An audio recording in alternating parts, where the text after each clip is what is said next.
Assalamualaikum warahmatullahi wabarakatuh. Perkenalkan, nama saya Muhammad Nuliam dengan NIM 21020160039. Orang bijak berkata, banyak orang yang telah meninggal, tapi nama baik mereka tetap kekal, dan banyak orang yang masih hidup, tapi seakan orang itu mati yang tak berguna. Saya akan menjelaskan tentang periode kodifikasi hadis. Periode pertama ialah masa diturunkannya wahyu dan penyampaian hadis oleh Rasulullah SAW. Penyampaian hadis oleh Rasulullah dilakukan tidak hanya secara lisan, namun juga melalui perbuatan beliau. Pada masa ini, sahabat menerima hadis dengan cara menghafalkan dan menulis saat memiliki kesempatan untuk melakukannya. Penulisan hadis pada masa awal perkembangan hadis sangat terbatas, mengingat bahwa terdapat pelanggaran mengenai penulisan hadis sebelum kemudian diperbolehkan oleh Rasulullah. Yang kedua, setelah Rasulullah SAW wafat dan bersamaan dengan dimulainya kepemimpinan Khulafaur Rasyidin, periode ini dinamakan dengan materia dan pembatasan penyedikitan riwayat. Bersamaan dengan meluasnya penyebaran Islam, maka turut menyebar pula hadis-hadis Rasulullah SAW. Kemudian untuk mencegah dan mengurangi hal-hal yang tidak diinginkan, maka periwayatan hadis pun tidak dapat dilakukan secara sembarangan. Penyebaran yang luas bisa menjadi faktor adanya perbedaan periwayatan.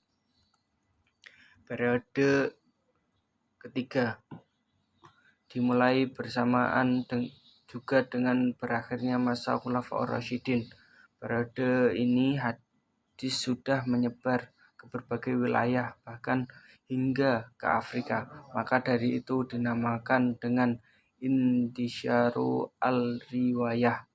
Masa ini memiliki rentan waktu dari berakhirnya kekuasaan Khulafaur Rasyidin hingga dirinya Daulah Umayyah, atau semenjak masa sahabat kecil hingga masa tabi'in.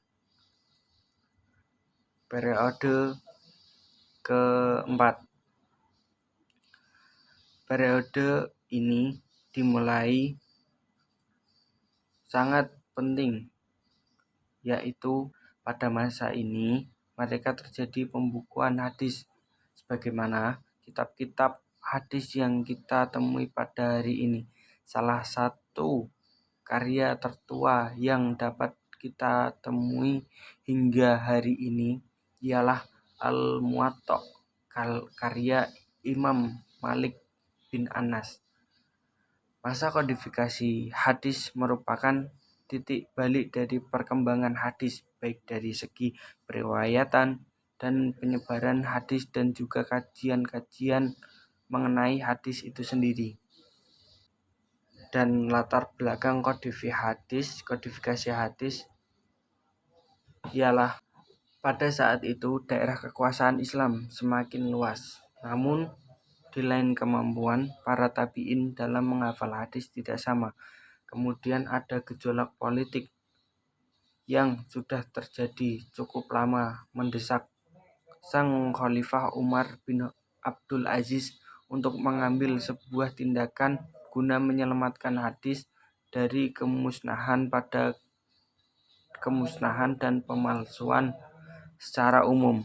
Setidaknya pada dua hal pokok atau alasan yang membuat sang khalifah melakukan kodifikasi terhadap hadis Nabi, walaupun sebelumnya masih